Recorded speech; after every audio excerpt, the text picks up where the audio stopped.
Hello, everybody. Welcome to the Fandom Post Radio Podcast. I am your engineer, Kate, and joining me for this episode is Brandon. Hello. And Kestrel. Yo. Small crew this week before Christmas. We are going to try to bang through some of the news that came out of Jump Festa and other situational events surrounding, and we will have the lads here talk about some other stuff that they've been watching. We will save the season wrap for when the season actually wraps, because we are not there yet. At least not for the few things I am watching. And Kane's not here. So, let's just jump right into this and get this underway. News. Yeah, so a couple of pieces of news from Jump Festa. Well, lots of news, but lots of stuff that I don't really care about because it's just kind of the normal news you expect. So the big pieces of news that I collected here. First one, we're getting more Chainsaw Man anime, but it is going the route of Demon Slayer Mugen Train, trying to get that theatrical money, because it is going to be a feature film for the next arc, the Reze arc. Yeah, I don't mind that. I feel like, at least in terms of like Mappa and their scheduling, I mean, it might be better. I feel like a lot of people don't like it, and I understand if they go the same route as Demon Slayer and they just like make the movie and then make the movie into episodes. Right. Which, if they do that, that isn't great, because I don't know. I don't mind it in a movie format if it means just like a more cohesive thing for this specific act of the manga, I guess. Because I feel like it is like about feature length in the content that it would be covering. Mm-hmm. Yeah, I mean, I think like the Mugen Train thing, it made sense that they did it because, I mean, not only can they kind of milk it for more, but, you know, people who are just watching a series like to be able to just watch a series and not have to be like, oh no, in between seasons 1 and 2, you got to watch this movie, and then you got to do this. So, you know, when it exists in that episodic form throughout, then it's a lot easier to just binge through and be like, okay, season 1, season 2, season 3. That's fair. I feel like it makes it harder to approach when it's like, oh, you're telling me I have to watch this one, and then a movie, and then a spin-off OVA, and then the third season. Right. Yeah. So, you know, I get that. I think I didn't talk about the Demon Slayer news. I wished that Kane was on here because I knew that he fell victim to the trick last time, which is what, you know, Demon Slayer did the Mugen Train thing. Of course, it was the most successful Japanese film of all time. And then it made it into episodes, and, you know, arguably maybe the movie would not have made as much money if everyone knew that it was going to be TV episodes anyway. So I feel like they couldn't pull that trick again, and maybe that's why for, you know, the subsequent arc we just got TV, but then the arc after that we got a movie, quote unquote, which is really just let's throw the last 2 episodes of the previous season and the first episode of the next season on a theater screen a few weeks before it's on TV. And even that, without like any effort at all, they didn't even cut out like openings and endings, even that was absurdly successful. So that proved to them that like, oh shit, we can just do that every time now. And so they're doing that again for the next arc. So I think, yeah, like Demon Slayer can fucking get away with anything. That's crazy. I am curious to see if Chainsaw Man does the like, split it up into episodes afterwards for, you know, that kind of consistent TV format if people want to binge it.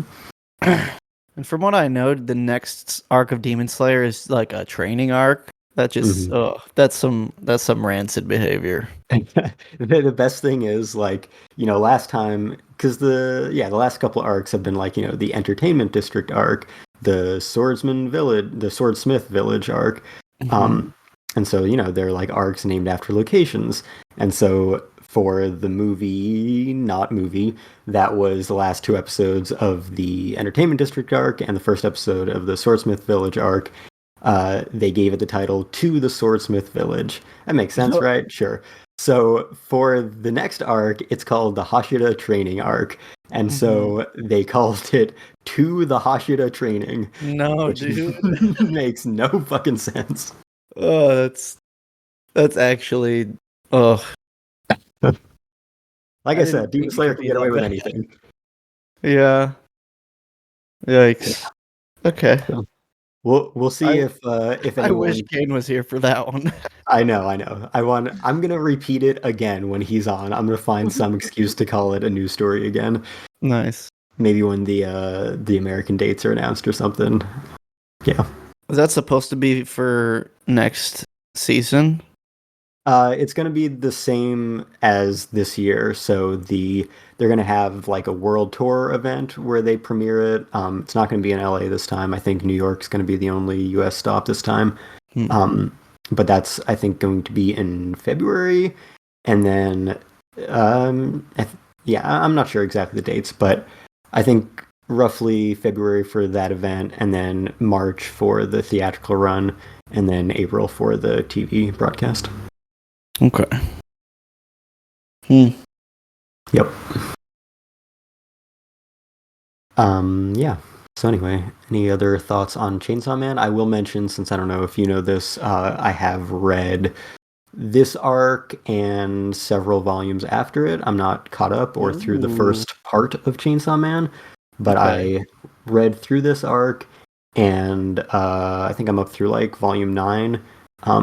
Shit has gotten insane, so I can say that much. Yeah, I'll refrain from talking about specifics because I don't know.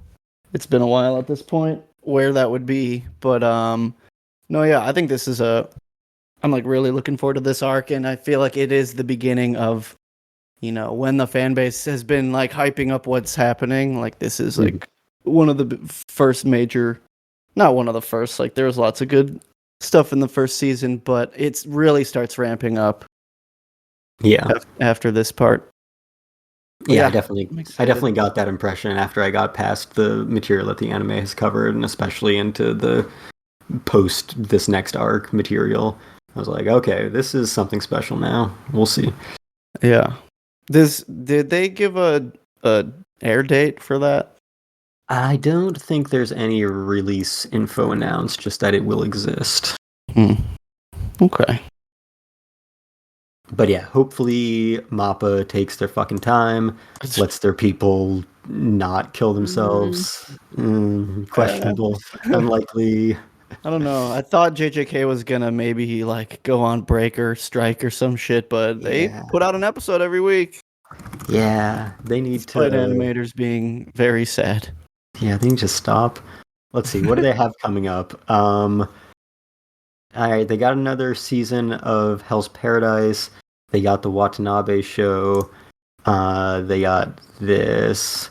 I don't see a ton of other huge stuff on their plate right now. Oh, they got a new original series by Utsumi, the director of Skate the Infinity and Banana Fish and Free. Are we also getting Skate the Infinity Part 2 or something? Yeah, that's Bones. Oh, yeah. So yeah, at the moment, they don't seem quite as packed as they seemed at the beginning of this year. So fingers crossed that they won't completely self-destruct. But yeah, things need to change real fast. And I mean, it's a movie, and there was a Yuri on Ice movie announced about 100 years ago. Oh, God, and we still don't have any kind of date for that, so you never know. Maybe it will just never get made. Yeah, that's probably never happening now at this point. That's crazy. Was it supposed to be a sequel or like a condensation of the show? But boy, if it was a compilation film and they haven't released it after 7 years, they got a lot of problems. That's Yeah, emotional story. That's funny. Okay. Oh, that's sad actually. But Yeah. At one point, that show broke the internet, and look at now. That Yeah. show single-handedly got one of my college friends into ice skating, and now she is way into ice skating. That's Like awesome. she goes out and ice skates and stuff, and like she had students that were drawing her like Yuri on Ice fan art and stuff. Once upon a time. Now the kids that are in her classes probably never even heard of the show. So Damn. Yeah. Okay. So, how can I make do this you transition? want to leave I got item 589 till like the end? 589. Okay, we can do that. Yeah, I got a lot to say about that. Okay, skipping the other big Jump Festa announcement that I want to talk about. Here's another fun thing that happened. So on Thursday night, I got a massive box set that cost $4 from Crunchyroll. That was the ultimate collector's edition of all of Code Geass that has ever existed and will ever exist. All the anime, both TV seasons, all 4 movies, the spin-off OVA series, all of that packaged in a nice big fancy box, all these nice physical extras for lots and lots of money, taking up lots and lots of space, super deluxe. By Monday morning, we had 4 more Code Geass films announced. Oh my god. Speaking of a series that's hard to follow. Holy shit. Yeah, so we got technically there had been something announced about this a while ago, I guess, and people just thought they kind of forgot about it. But yeah, it is going to be called Code Geass Rose of the Recapture. So I guess another kind of spin-off like Akito the Exiled. I think they said it was going to take place after the Lelouch, the Resurrection, whatever. And it is going to be released in 4 parts theatrically starting in May 2024. Whew. Yep. Anime movies on the come up for sure. And I don't care. I'll see it in theaters. We didn't get the Resurrection film in theaters. I guess it would have been COVID time by the time it would have come out here. But I'm sure we'll get this in theaters. They just announced the Great Pretender movie sequel. I guess that might be just a movie at this point. I thought it was going to be a series, but that got announced for its US states today. So we're getting that in theaters. I'm sure we'll get a new Code Geass film tetralogy in theaters, no doubt. I'll go see it, but I don't care about anything Code Geass after the original series. Even the Lelouch of the Resurrection sequel film is specifically a sequel to the compilation movie trilogy, which didn't even get dubbed. And the reason why it's specifically a sequel to that movie trilogy is because some of the things that movie trilogy cuts out include major character deaths, which, those characters are just alive in the new movie. So it doesn't really make sense to just watch it after the TV series. So basically pulled a rebuild. Yeah, except, the material is literally just the series chopped up and, with the pacing you'd expect from that, turning 50 episodes into 3 hour-and-a-half movies. That's wild. Yeah, I understand not caring because, that series had such a perfect ending. It's all right, anything you give me after this is just, icing, and I don't care anymore.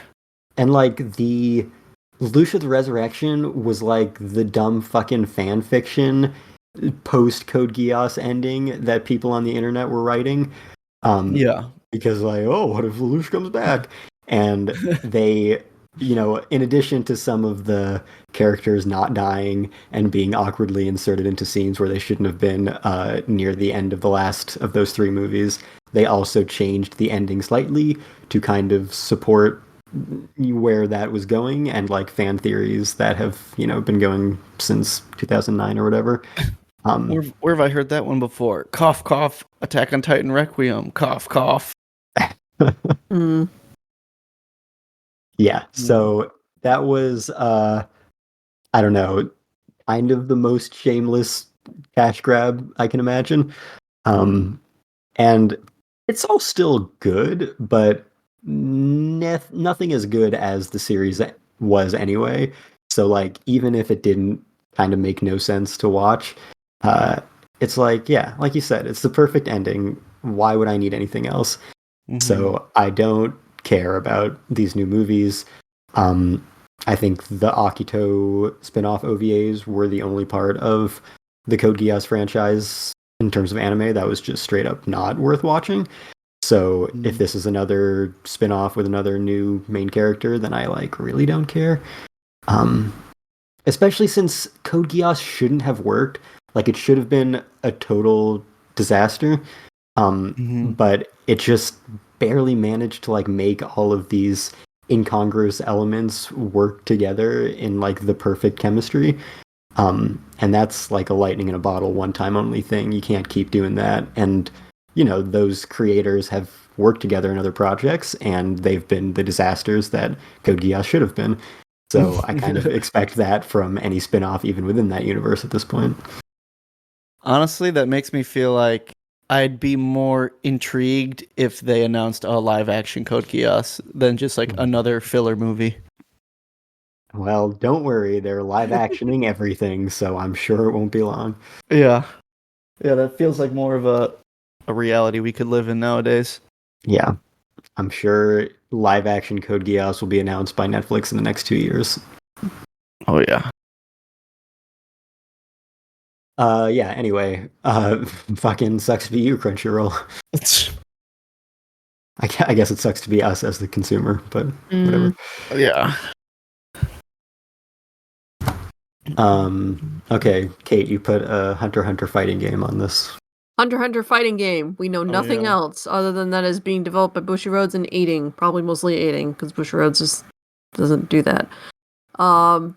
It's been a minute since we've had an actual Hunter x Hunter game of any sort. Most of the Hunter x Hunter, I just had to do a quick check. Hunter x Hunter has mostly been showing up on other people's stuff, or like, like phone games. Or, has there been any Hunter x Hunter games released in English even besides like you said, them showing up in stuff like Jump Force? I don't think not. so. I mean, we're talking back in like the last time they actually had like some real games that weren't on the phone or weren't, cameos and other games were like way back in like the Wonder Swan days and PSP days. It's like yeah, sometimes I forget how long Hunter x Hunter has been around, and then I see like they had like 12 Wonder Swan games. I'm like, of course it did. Yeah, because the thing is, like, Hunter x Hunter was nothing in the US before the remake series, so anything that came before that would have had no chance. And I felt like even as I was watching the remake air, it really didn't hit. I feel like it took a few years, and now it's gotten like huge in the US. Yeah. But I don't know, it was some post-airing boom that happened that just wasn't there before. So yeah, no chance we would have gotten any license back in the day. No, I don't think people in the U.S. even really acknowledged the 90s show. Yeah. Like, Viz did a very brief little release of it that no one really cared about, and they certainly didn't care about. And yeah, it's still, I mean, it certainly hasn't been re-released in any way. You can't get it legally in any way now. And, it's one of those shows where, like, the remake covered all of the material that it covered. All it had that was different were, a few filler episodes here and there and a different aesthetic, obviously. So, like, there's probably not a huge motivation to bring that out because the 2011 series goes way farther. Yeah. Wonder if we'll be talking about more anime remakes. I think it is Yeah. funny though that like the main reaction to this game announcement is very like trepid excitement because it's basically boiling down to, is it going to be another shitty arena fighter or is it going to be like a true fighting game? And people are just like not sure yet. Yeah, I mean, like most video games based on manga and anime series tend to not be particularly good, right? Yeah, I think most people are dragging that JJK one through the mud. I don't even know if it's out yet, but like every time they show something, everyone's like, wow, that looks like ass. Yeah, that's kind of the standard. Like, I think Dragon Ball Fighters was like the one big exception, right? Yeah, and that's because it was made by like a premier fighting game studio. Mm-hmm. Yes, but I think that Bushiroad Games, I feel like they've made like some legit 2D fighters from what I remember. I never think of Bushiroad as like, I don't know, legitimate video games. Or maybe I not think Bushiroad, maybe it's the other half of it. Aiding's worked on a lot of jump games, fighting games. Mostly Naruto and crap, I just had that list up. Of course I would close it. Of course I would close that. Oh yeah, they worked on like the Clash of Ninja games and oh yeah, okay, so that's why I remember seeing them. They worked on like Marvel vs. Capcom 3 and DNF Duel they helped make, which is like one of the newer big anime fighters. Okay, so like it's a chance. It'll be good. Hey, they made Pikmin 4. Or co-developed Pikmin 4. That's funny. Yeah. That's so funny. Their whole list is mostly like fighting games, and then it's like Pikmin 4. Mercenary Studio. Yeah, I think it's one of those things where everyone will just hold their breath until they see any of it. So it probably won't be terrible, but it probably won't be anything to write home about. Yeah. Unless it's somebody over there's passion project, then all bets are off. Yeah, I mean, like how many decades of Dragon Ball Fighter? How many decades of Dragon Ball based fighting games did we get before there was the one that everyone's like, "Whoa, this is actually a fucking great fighting game." Yeah. The thing is, Hunter x Hunter has such a great cast of like fighters with weird shit going on. You know, like it's like there's so many interesting characters, and they look interesting, and they could be so interesting. Mm-hmm. It has the potential, that's for sure.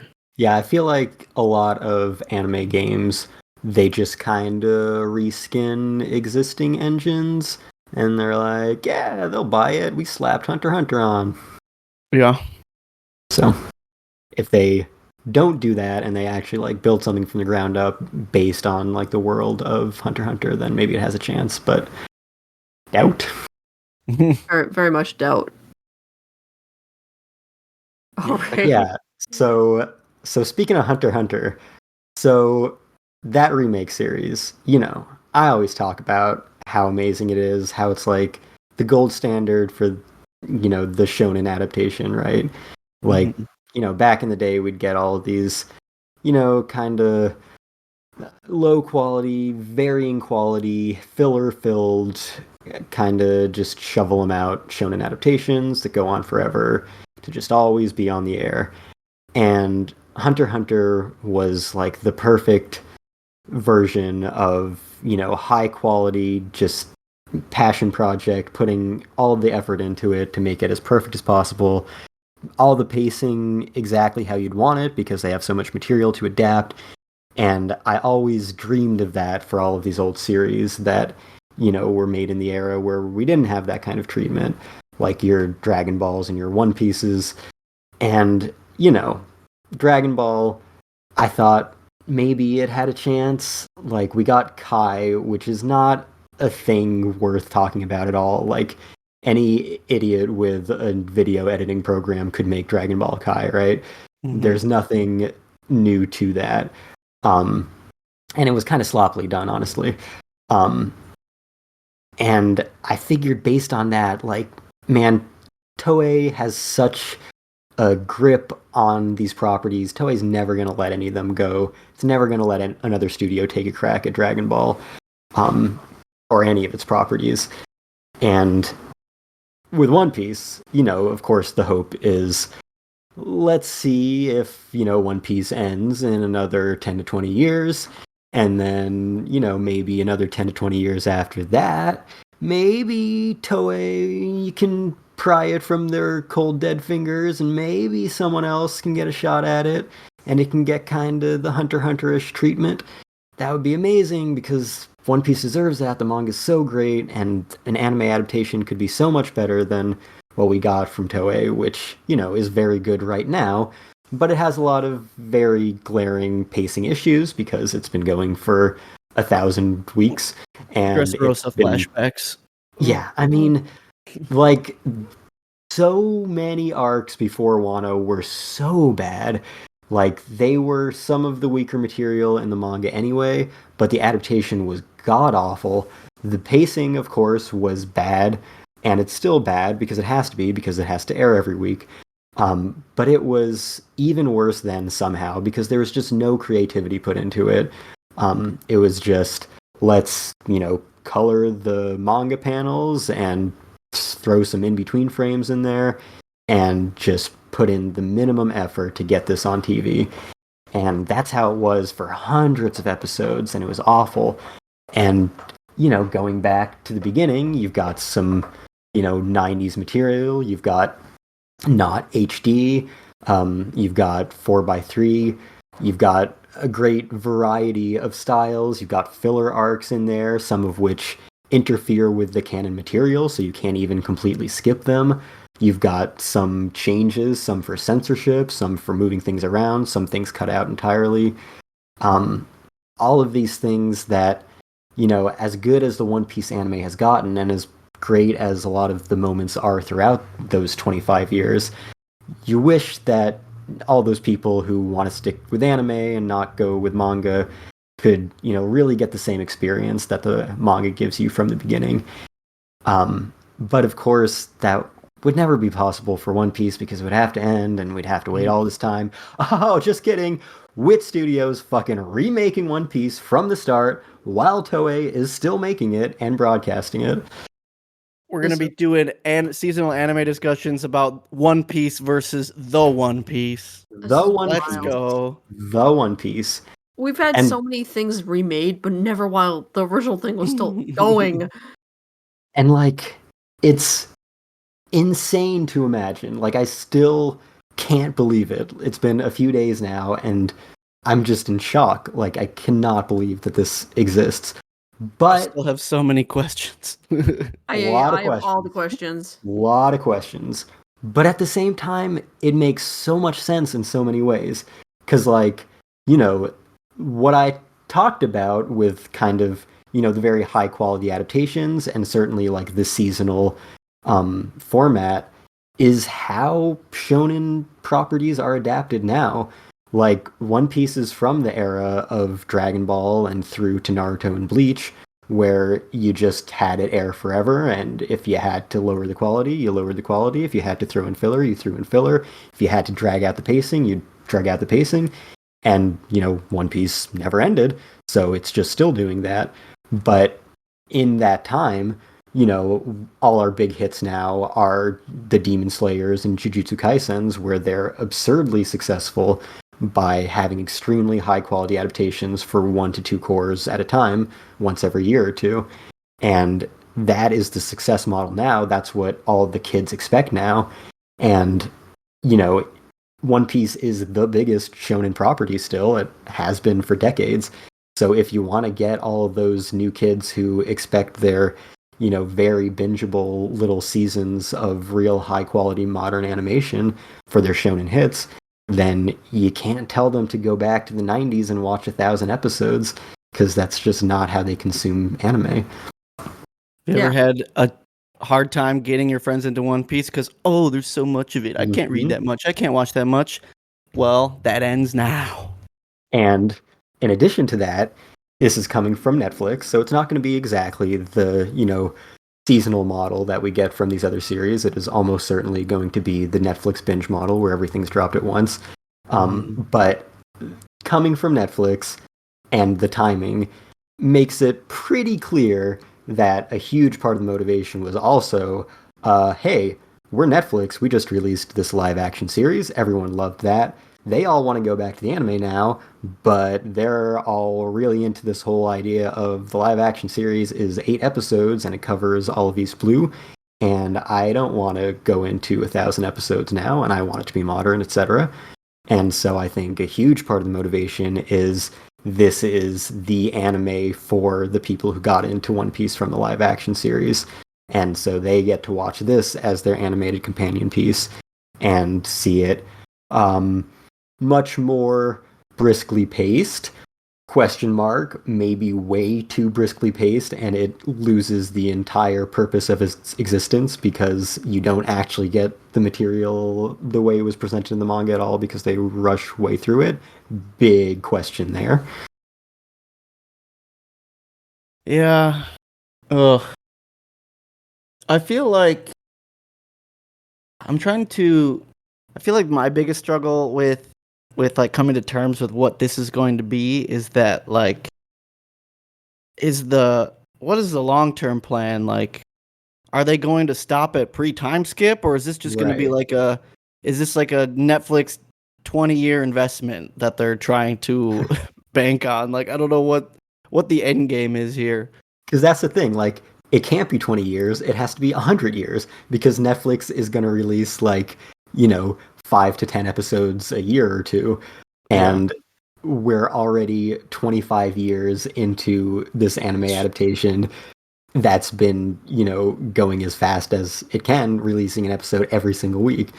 If you release an episode every single week for 25 years and you're still not through the story, then how fucking long is it going to take if you release 10 episodes a year?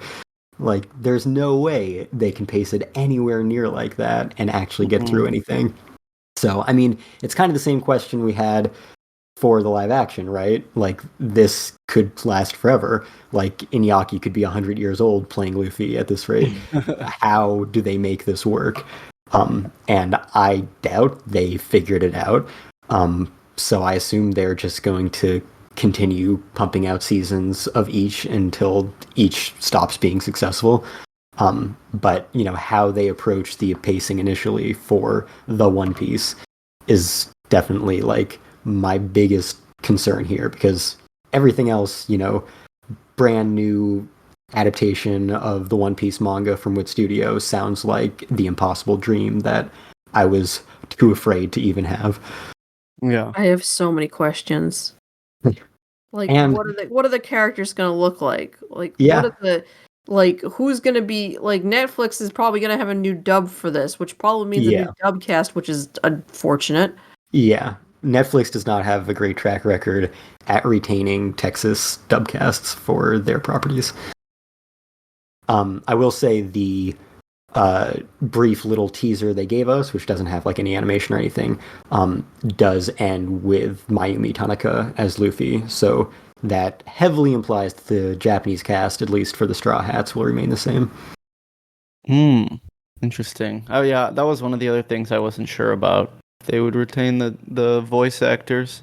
And they're not getting any younger. Yeah. Yeah, just literally I watched an episode today, like I think it was like 1083, so like a week or two ago's episode, and Luffy was sounding a little rough. I was like, he's sounding like a little deeper, like she's not being able to hit that young Luffy voice as well lately, but yeah, I don't know. That is like a long-term investment for like a woman that's not getting any younger. I mean, she's still like 20 or 30 years younger than Nozawa, and she's still screaming as Goku every year. That's true. But yeah, I mean, certainly these people will not live forever, and I mean, that's an issue with the first One Piece anime, because who knows how much longer that's going to go on for.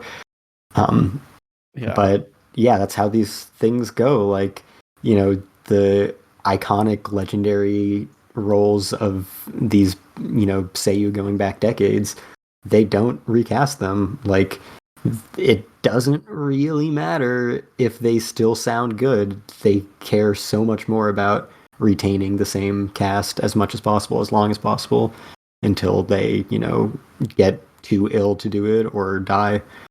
That's generally what happens. Yeah. And in terms of that need for continuation too, one of my other main concerns, because I'm trying to see this on both sides, because I've seen already plenty of discourse online about people being like, yes, there needs to be a remake, and other people being like, no, like, why would you do this? It's not even done yet. Like there's such a nostalgia to like the original one and the designs and stuff. The one thing that worries me the most is that Wit Studio is a great studio, and I feel like knowing them from the very beginning, one of their main things they wanted to do was get away from being like stuck on the same rails the whole time. Like one of their big issues was like, we can't keep making Attack on Titan. We need to make original anime or like work on different projects. And that was like a big switch for the company, because after that they made all kinds of other stuff. So like, does doing One Piece means no more things like Vivi and no more other like original works or other adaptations like Vinland Saga and whatnot, which also got moved over? Yeah, more like how long until Mappa's The One Piece? Yeah. Oh god. How long does Wit Studio actually continue this until they're like, I'm bored, I want to make something different. Someone else take this.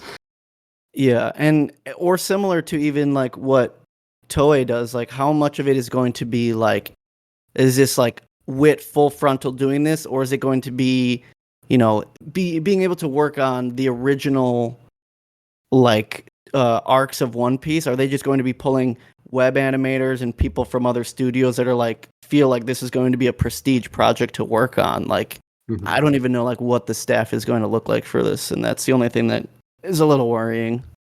Yeah, I mean, I feel like Wit Studio has never really done us wrong, right? Like, Mappa's had its ups and downs. I feel like Wit has been remarkably consistent with its output. So I think they care a lot about making sure the quality of whatever they're working on is top notch, and that's why they don't take on 5 to 10 huge projects at a time like Mappa. That's why they're usually doing 0 to 2, mostly 1 at a time. And so, as long as that continues and, they don't want to fuck up One Piece, the One Piece, no less, I think I'm not worried about the quality at all. I think it's going to be probably incredible. I do really worry about Wit Studio continuing, because 3 of their biggest series they've just stopped. So the longest fucking show of all time is probably not the best thing to drop on their laps. Yeah, that's why when it was Wit, I was like, really? Yeah. That was a shocker. But yeah. Who knows?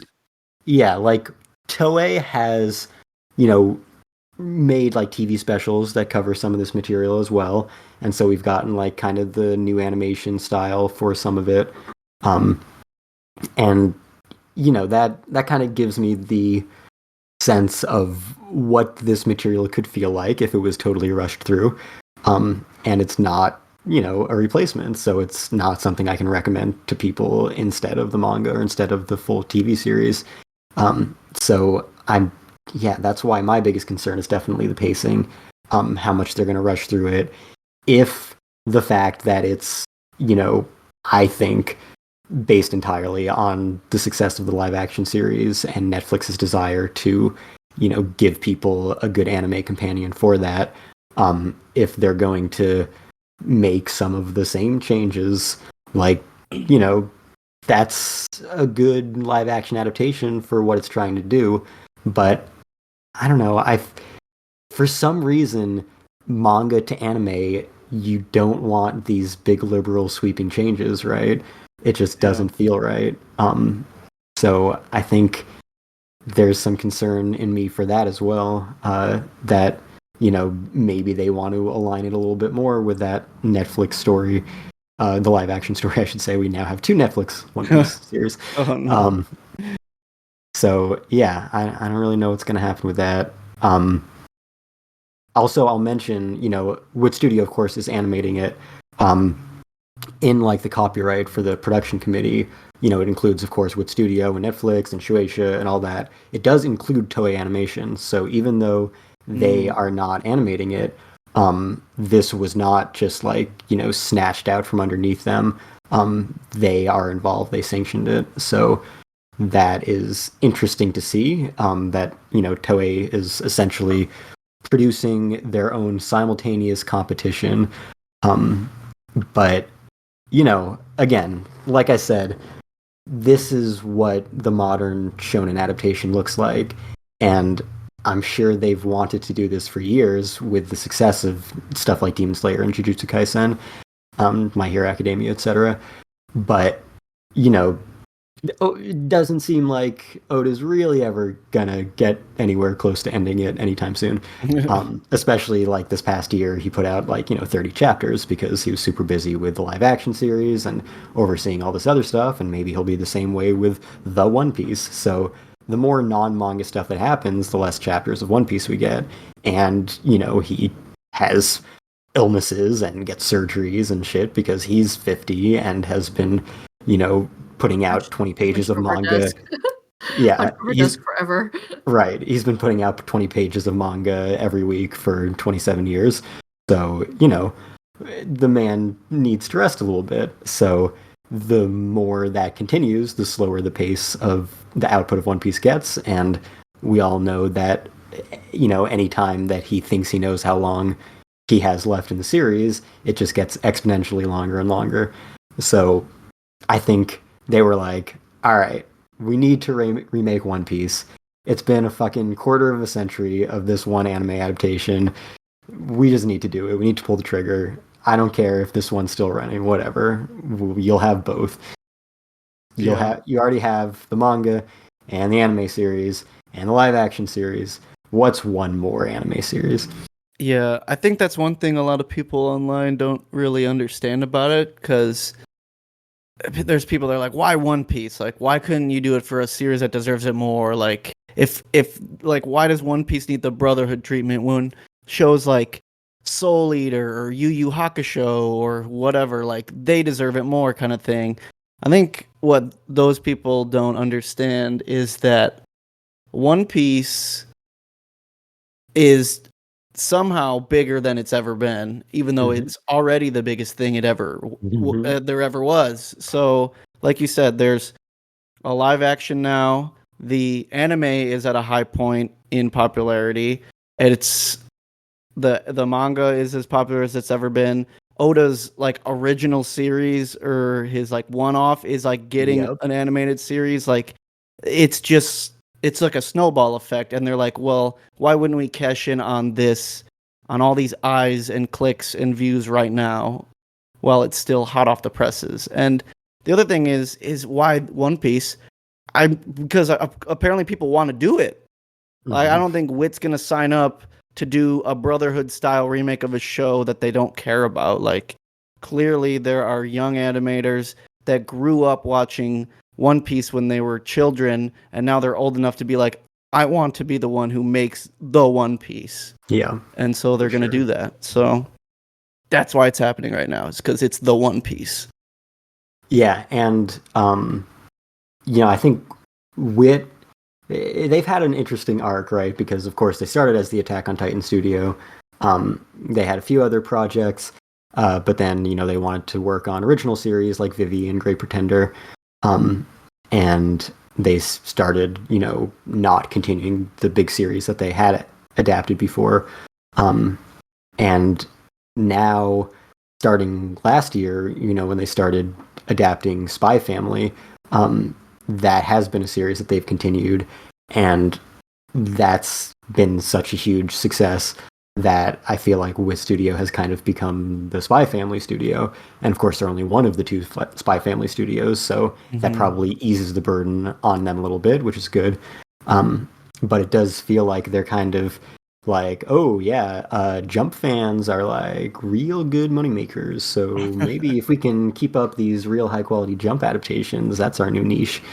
Yeah. So again, because Wit is Wit, I do still think that they will get bored of it after a few seasons at most and be like, something new. Let's make another Suicide Squad isekai. To be fair, it was pretty funny that Wit was like, we gotta stop making Attack on Titan. And then they went and made Cabaneri of the Iron Fortress, which is literally an Attack on Titan clone.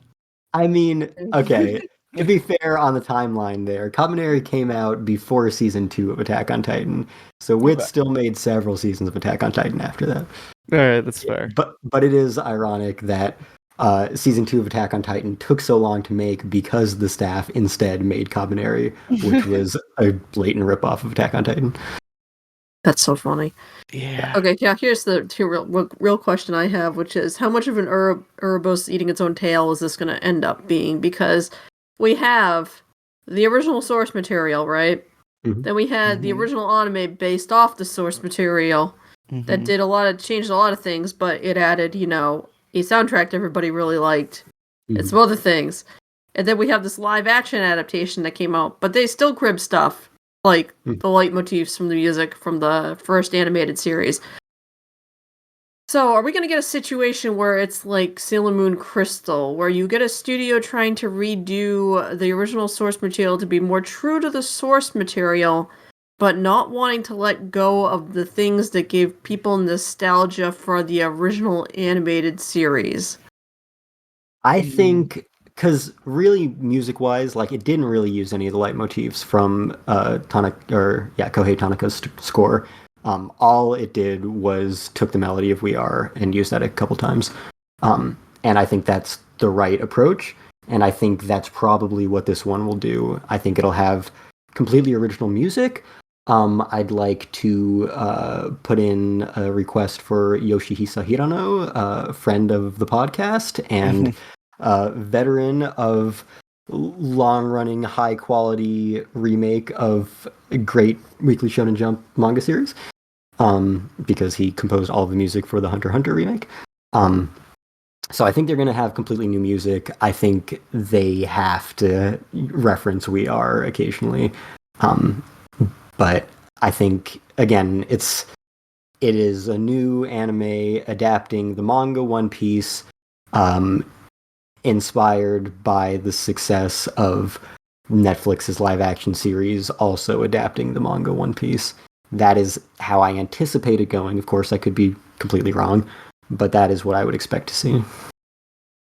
And I guess to our point earlier, that doesn't, fully pan out with the fact that they're probably going to have the same Japanese cast, right? Like, you can't say it's a completely fresh adaptation because it's got the same voice actors. So, it is like Brotherhood, I guess, in that respect, right? Like, they kept some of the voice actors, in contrast to like Hunter x Hunter, where, those two series were both adaptations of the same material, but none of the same staff, none of the same studios, none of the same cast in Japanese or English. None of the same music cues, anything, did not acknowledge each other's existence whatsoever. They just happen to be two series with the same title and the same content. So yeah, I think it has to acknowledge the fact that another anime by the same studio that is also co-funding this one that's airing at the same time does exist. So yeah, probably be somewhere in between. But I don't think it's going to take the same soundtrack. I don't think it'll make the same changes. Hey, you know what? This means we're getting a third adaptation of Chopper's story. Yeah, well, it'll be the fourth by the time. It'll be the fourth by the time. Yeah, exactly. Yeah. Yeah, when I'm trying to get my friend into One Piece, he's very slowly going through the anime now. And so I was like, hey, so this is happening, so maybe just wait. But I was kind of conveying to him all of the different ways that you can consume East Blue at this point. And I mean, really, it's more than this, even because some of the material has been adapted even more times. But there's the manga, right? And then there's the anime series, the first anime series, subbed. That same anime series dubbed. I mean, technically twice, right? If you want to dig up the 4Kids dub. There's the special edition, which is like an HD upscale that's cropped. So that's another way of watching it. There's the episode of East Blue TV special, and that's, of course, both subbed and dubbed. And then, like I said, some of that even has been adapted more than that, because there's also an episode of Nami TV special that covers the Arlong Park arc. So then that material is adapted even again. And then the live action series, of course, now. And now we're going to get it again with this new series. And I mean, we're all assuming a lot of things logically about this new series. Really, the only thing they've said at all is that it's starting over from East Blue. That doesn't mean it goes past East Blue. That doesn't mean that it, covers it in the same detail. It doesn't mean that it even really follows the same storyline. All they're saying is that we're getting back to East Blue with an anime series. So, yes, there will be 10 ways to consume East Blue in the next year. First of all, I just want to say a Hirano soundtrack for the remake would be a godsend, because of his Hunter x Hunter soundtrack is so amazing, and I think perfectly fits that call to adventure that Exactly. One Piece also needs to sound like. Exactly. But I think in terms of what may or may not get adapted, I think at the end of the day, it doesn't matter, because it's going to win. Like the One Piece, any press for it is going to be good press, because if nostalgic things aren't included, people will make a ruckus, and if things are included, they will make a ruckus. So I think just in general, it's gonna be talked about, whether it goes as fresh as it can be, or as strict to the manga as it can be, or as nostalgia baked to the first anime as can be. But I think it wins in any scenario, really, unless it's literally a failure of a production. Yeah, I mean, One Piece, other than the 4Kids dub, right? One Piece has been this God. rare property where kind of everything has been good. Like I mentioned, some arcs of the Toei anime have not been. But with the exception of that, the manga is one of the greatest of all time. The anime has been one of the greatest of all times and is currently better than it's ever been. The live action series is by far the best live action adaptation of anime or manga of all time. And that should have been the most impossible media to adapt it to.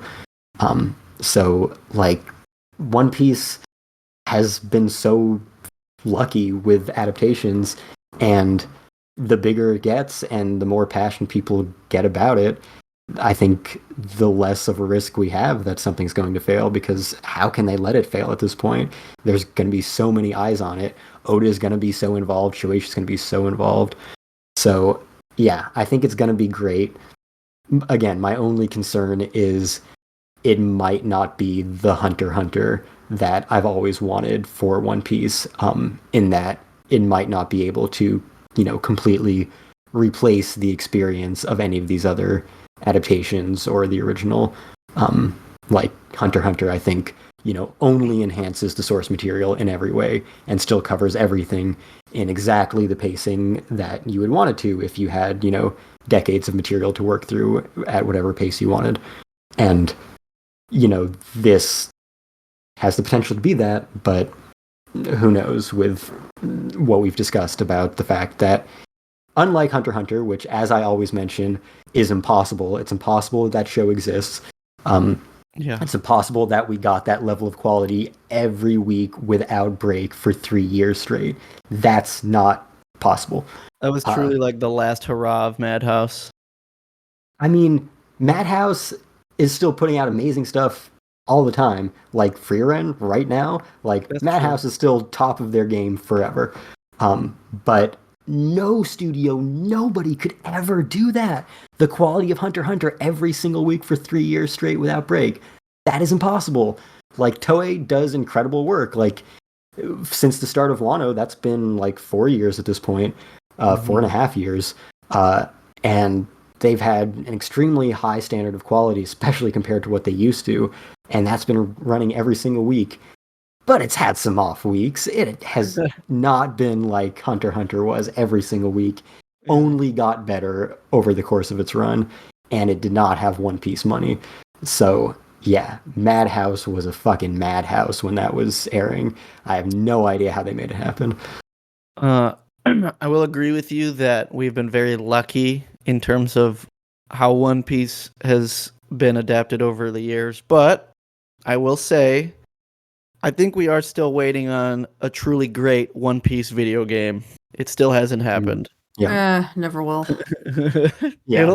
It'd be hard to do. It would need to be like a Final Fantasy like level production of like an RPG for it to really even, or even just like a good fighting game. I don't know. Yeah, I mean, again, anything is possible. The live action adaptation curse was, True. decades long, and One Piece blew through that. I think like the anime video game curse probably took Dragon Ball Fighters to, really come out with a great, great video game based on an anime property. Live action adaptations of video games like fucking The Last of Us, incredible, perfect. And that was another thing that for decades was just not a thing. It was always cursed. And even the adaptations of video games in general, like a fucking League of Legends series, like what? That has no business being watchable, and it's one of my favorite TV series of all time. So No business being watchable was that Twisted Metal series that previewed terribly, and people that watched it actually said it was really good. I was like, what? Oh, really? Yeah, suddenly the video game to live action curse has been broken. Right, It's like just, that's the thing. like, I don't know, like suddenly the code was cracked and we got a whole Exactly. bunch of adaptations that were like good. Like Which is terrifying. it's truly once these curses get broken, and I mean people like Sonic, right? Yeah. People like Mario, people like Detective Pikachu, yeah. Yeah. So once these curses get broken, it's like there's really no going back. For some reason, they figured out the formula, and everyone knows what to do now, and that's awesome because we've been getting consistently good video game adaptations, which was unheard of a few years ago. The Yu Yu Hakusho live action was fine. It was not, we have not numbers bad. in on that now. 32.1 million views within its first days of release. Nice. So it beat Cowboy Bebop's first views Let's by go. 10 million. Yeah, and like it's so crazy because Cowboy Bebop was Netflix. It was just 2 years ago. It was the same production company as One Piece, and it could have been great. They got Yoko Kanno. They got the original soundtrack. The actors were putting in the work. They were doing fine. It They could have been marketed the great. hell out of it too. Yeah, and then of course it failed in every conceivable way, just as One Piece less than 2 years later, a year and a half later, succeeded in every conceivable way when it had no business doing so. And then it feels like we're in a good spot now. Like we actually have things to look forward to. So yeah, I think the video game thing, I mean, I think people said Odyssey was okay, but I agree. Nobody has been like excited about a One Piece video game yet, and so that's probably the next big thing. Is I mean, if they can do like Dragon Ball Fighters and just have a really great studio, really put their all into making a great video game that really embodies the world of this anime series, this manga series, then that's exactly what we need, and it's absolutely possible, and it would print money if it was a masterpiece. So why not? Yeah, I'm not saying it won't happen because I do agree. They just need to get a team like Atlas, make like a Persona style game, or Arc System Works to do a fighting game or something. They just need to not give it to just like studio number 20 at video game company C to just like make an anime property game. Like Jump Force was like probably one of the biggest jokes of a game when it came out. It was like, oh, like that should have been the game that propelled anime games to some new echelon, and it was just garbage. So I think it could happen, especially with how far One Piece has come in terms of like people wanting to make great things with that property. Exactly. So it's only a matter of time. Yeah, and people, putting in the money and, really supporting the properties. Because, the more success it has, the better of a chance it has. And, what you described, what video games have been doing for anime for decades. And I think it's the same for, like, when every blockbuster movie had to have a video game adaptation, right? They were all just kind of shovelware, reskin a easy engine with your characters, and they're usually, forgettable trash. But whatever, it's a tie-in property, and you get a little bit of extra money without too much effort. And that's how anime has been treated for video games. And, I'd argue that's some of the way that shonen manga has been adapted into anime, where, a lot of Dragon Ball and One Piece and all of these long-running properties have had a lot of years of just kind of going through the motions and, shitting out whatever bare minimum product they can to say that they made an anime. But now that anime has become such a huge global phenomenon and there's such a high standard of quality expected, and, it's getting the numbers that warrant the kind of time and budget and resources behind it to make these, incredible premium AAA adaptations. That's why we're seeing what we're seeing in anime, and there's no reason it shouldn't be happening in video games of properties that big as well. It's gonna and happen. Live action, like, the live action One Piece was remarkable in that, they kept it with not the biggest names, and they still managed to get the resources they need. I think Oda and Shueisha and some of the executives at the companies that were really passionate about One Piece really made that happen. But, that's how these need to be treated, because I think the live action adaptations, very similarly, they get passed around from studio to studio, staff to staff, and, when they end up getting made, they have this shoestring budget, and they're just like, yeah, shit out something that'll make some money at the Hollywood box office. And it never has any semblance of, what the fans loved about the original property. And it's generally not a decent movie on its own merits, certainly not for fans or critics or anyone, general movie-going audience. So, they need to just kind of stop treating this all like, cheap commodities and embrace the, very passionate fan base behind it, and we get greatness. And we've seen plenty of it already, so if we just keep that rolling, then only good things to be had. Yeah, I think they could, though, milk it a little bit more. Like, if we're going to be waiting between for, like, more seasons of the live action stuff like that, maybe they give us, like, a mini series where live action Sanji is just, like, doing a cooking show, or, like, I don't know, something. Imagine how fucking spoiled we are that we're like, you know what property doesn't have enough content coming out? One Piece. You know what? I need 3 more versions of One Piece to consume right now. I only have about 2 or 3. You have 2 every week until the heat death of the universe. You have a 3rd probably every few years. Now a 4th probably once a year. So imagine demanding more. In addition to all of the, movies and TV specials and video games that we do get, and, spin-off manga by other creators, etc., etc. Yeah, true. It is insane how much One Piece there is. To say One Piece fans are eating would be an understatement. Yeah, like I remember the weekend the live action series came out, right? We got a full 8 hours of curse breaking, amazing All of East Blue adaptation.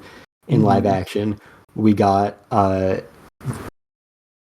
spectacular anime episode that gave us the first new opening in 1,000 years. I mean, the ending that started a few weeks earlier was actually the first in 1,000 years, but that opening definitely was, it overstayed its welcome. So yeah. And it was just a phenomenal episode. Outside of that as well, we got a incredible chapter as well with a big 2-page color spread and color illustration for the cover of Weekly Shonen Jump as well. Like, that was all within the course of, like, I don't know, 48, 72 hours of just One Piece content. I'm like, God damn, we're spoiled. Yeah. I mean, now I really do understand why people that are fans of other things are like, why not us? Why can't we eat? Yeah. I mean, at least, Bleach has its little renaissance with an impossibly good anime adaptation of its last manga arc. That's a little consolation prize. But at the end of the day, you got to get through 366 episodes of mostly mediocre Bleach anime. And that has the same issue of, like, not only huge swaths of filler arcs, because the Bleach manga is much less dense than One Piece, but also them tying that into the canon material so you can't just skip them. So, sucks for those fans, because you don't really get to just enjoy the new Bleach, because you gotta kind of, go through the garbage that came before it to get there. So that sucks. Naruto's supposed to get like 4 new episodes or something. I don't know. Yeah. Whatever. That's something. And like, yeah, Yu Yu Hakusho, I was thinking about this like literally the night before this was announced, and it was announced at Jump Festa, Japan time, so it was like the middle of the night. So probably, I don't know, 3 to 6 hours before this announcement, I started watching the live action Yu Yu Hakusho series on Netflix, and I haven't watched or read Yu Yu Hakusho in a long time, and so I was thinking about old Yu Yu Hakusho from the beginning as I was seeing the adaptation play out, and I was thinking about, the Hunter x Hunter treatment for that. Of course, an easy candidate. It is literally another Togashi series. And it's been, 31 years since we've got a Yu Yu Hakusho anime. And now it's getting maybe a minor resurgence with the live action adaptation. So, I was thinking about that, and my ideal adaptation of every shonen manga is now just literally Hunter x Hunter. It's literally get Madhouse to do it, get Hirono to compose the music, get everyone to do exactly what they did, whatever crazy fucking magic they work to make that exist. Do that again for every Weekly Shonen Jump series, because they would all be so much better. Like, I think no manga series can be as good, especially in like the shonen formula, can be as good as that level of adaptation of a manga series. So True. Yeah, I was thinking about that as I was watching Yu Yu Hakusho, and so I was thinking about other series it could apply to, and I was thinking about Dragon Ball, and I was thinking about One Piece. And then I woke up and I was like, what? Yeah. I had the Enaru face. A moral of the story, if you're not a One Piece fan in 2023, become one in 2024. Exactly. Watch the One Piece. I really, really hope I can tell all my friends to just watch the One Piece. Right. And they not feel like they're missing out. They don't have an excuse anymore. It's over for them. It's over for One Piece deniers.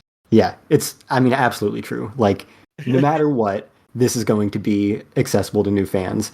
It's going to be great.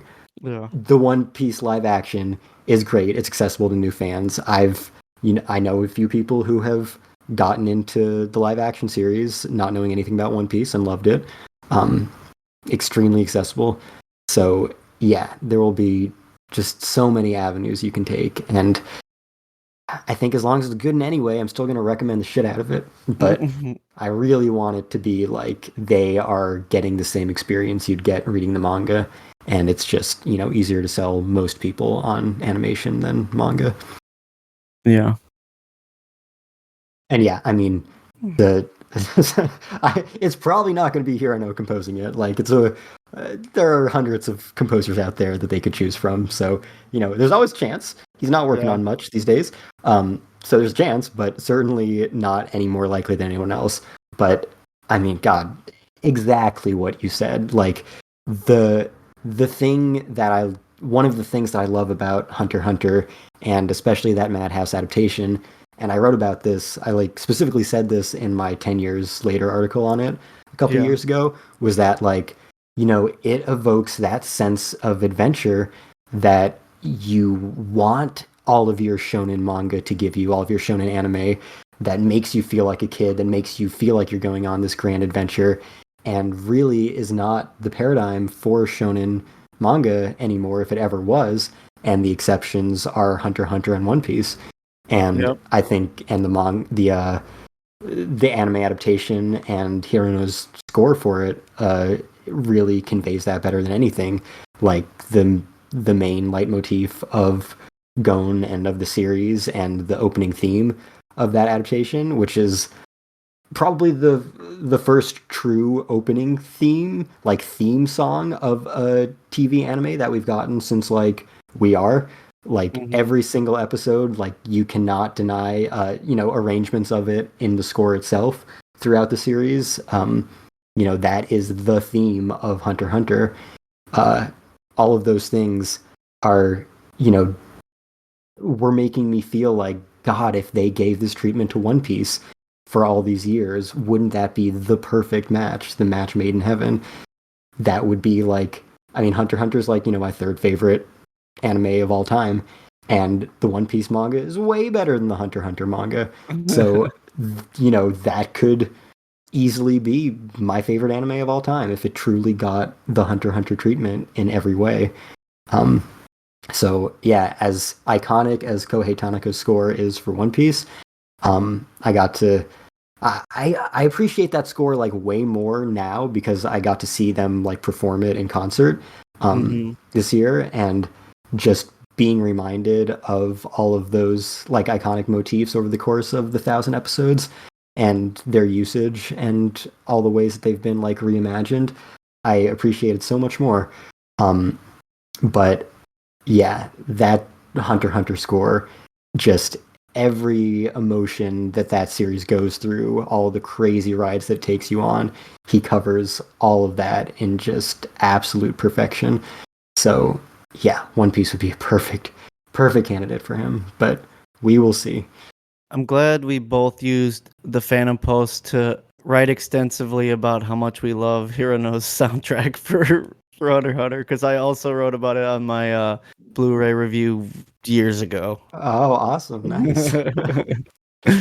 Yeah, I listen to that soundtrack all the time too on Me too. Spotify, so it's on repeat. It just it gives you that motivational feel that like you said, if One Piece was able to get his talent, it would be perfect. Yeah. I also, I have all of the soundtracks.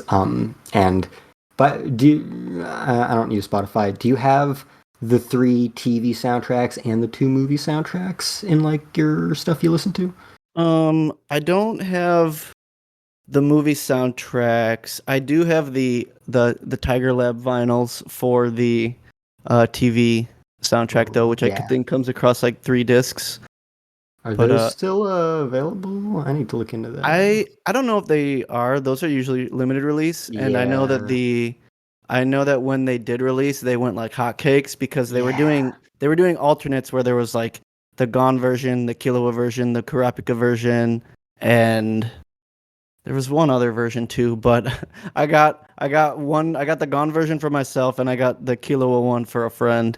Ooh, nice. But yeah, no, it's a beautiful soundtrack.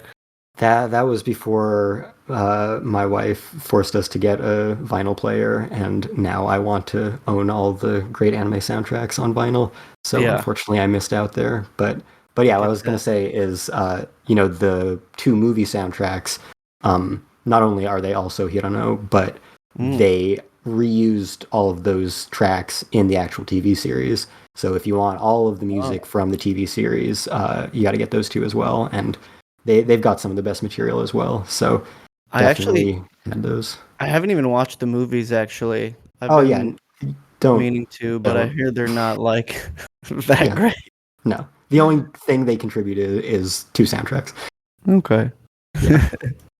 but yeah, the the crazy ups and downs that series takes in terms of like tone, the way that he's able to capture all those, like you really see it in the way that the three different TV soundtracks, especially, kind of play out tonally.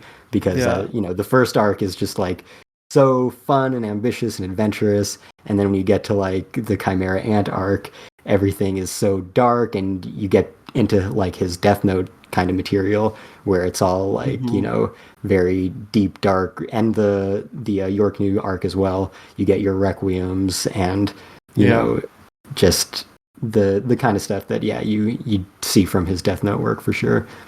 It's funny because I used to do this thing where when I would like host people over and we'd like hang out, sometimes I would throw on like a TV show or like something that is like visually stimulating, but I would mute it and put like an album or a playlist on of something else that I thought went well with it. I honestly believe if you put One Piece on and you muted it and you put the Hunter x Hunter soundtrack on, it would work fine. Like if you just like see the Going Merry sailing down the blue and Departure is playing, it would feel right at home. Absolutely. Yeah, and like that main theme, I think it's called The World of Adventures or something. Yeah. Like it, if I didn't watch Hunter x Hunter, I would have been like, oh, this is from One Piece, right? This got to be from One Piece. Yeah. Match made in heaven. Make it happen. Netflix, Shueisha, Wit, Toei, please. Please. That's my only request. That and I don't know, don't cut out and change like 3/4 of the material, please. And I don't know, stick with it. Don't give it to Mappa. Don't, please. Those poor animators. Another thing I want to mention, this is actually kind of poetic full circle because, of course they're doing this for the 25th anniversary of the anime, which will be late next year. And, like I said, it makes sense. We can only wait so long to remake it. If it's been a quarter of a century and we're still on the same series, let's just go ahead and remake it.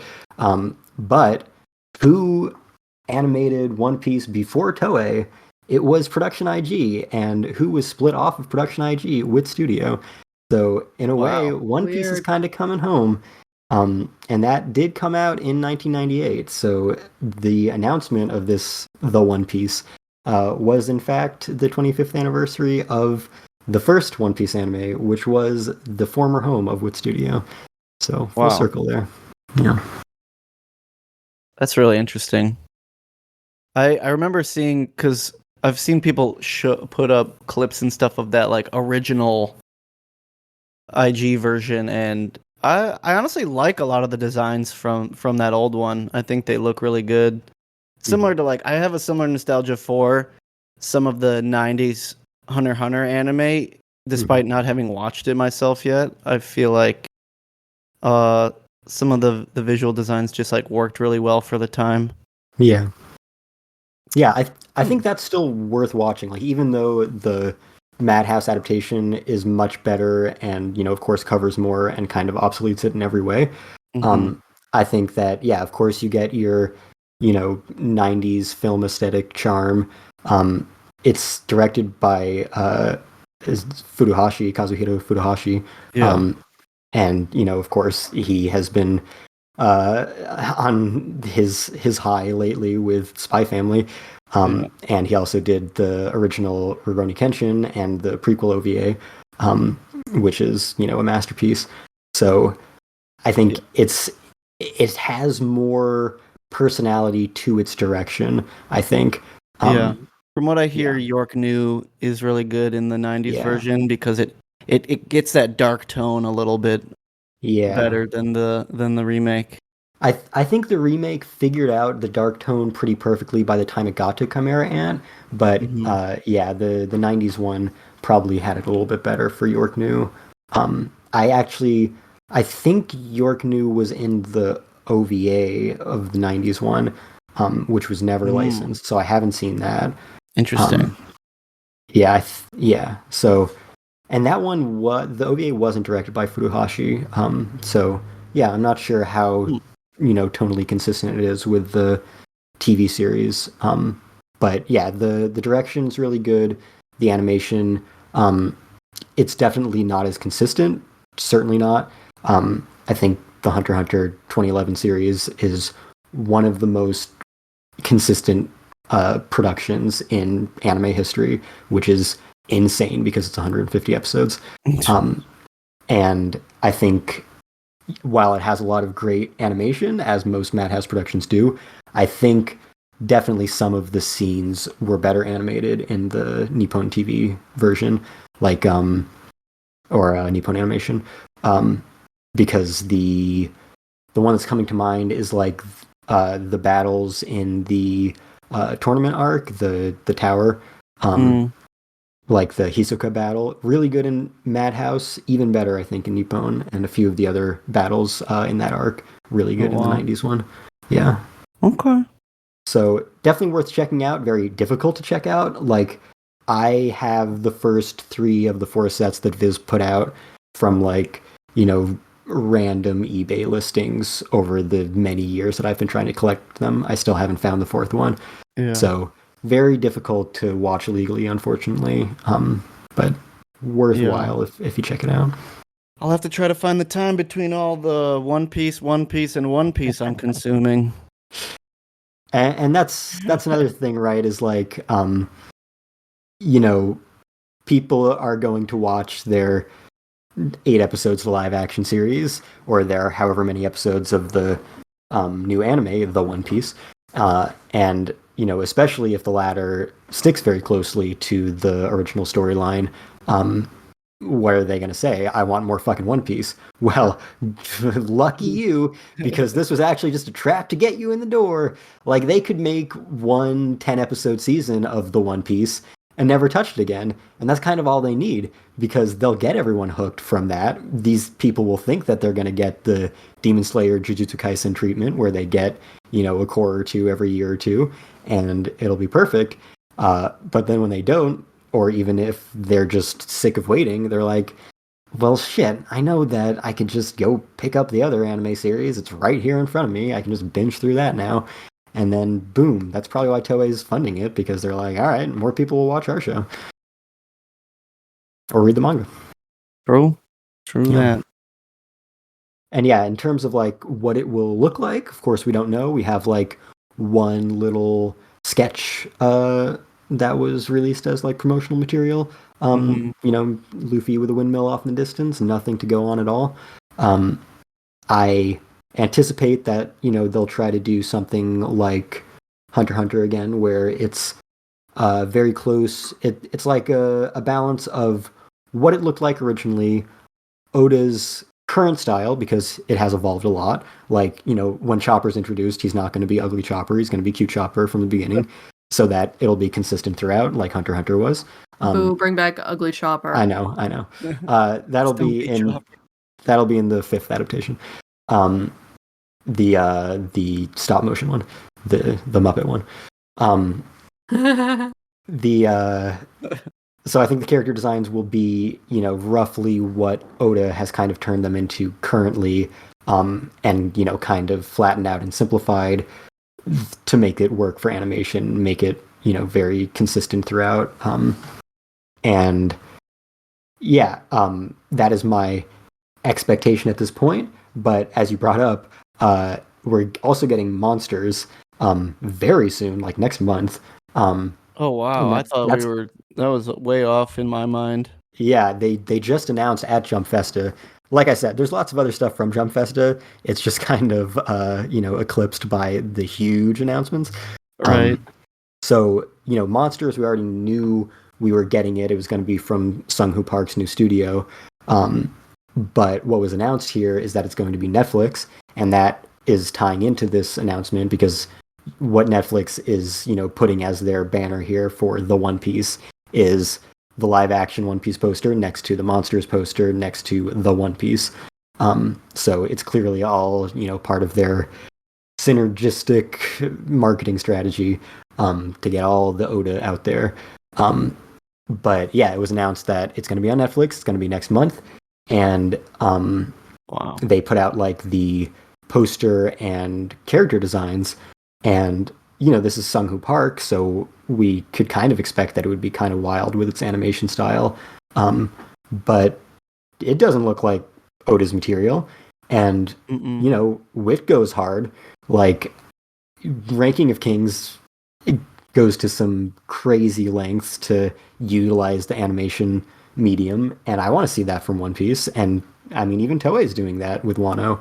So I think that they could either choose a very simplified version of Oda's current style that works really well for animators to be able to do whatever they want with it, or they could, kind of already make the character designs a little bit their own thing, and really stand out the way that they did for Monsters. Of course, totally different studio, totally different staff, but the same kind of mentality of, we're going to make this an anime project. It doesn't need to be the manga again, but animated. So I could definitely see it going either of those routes.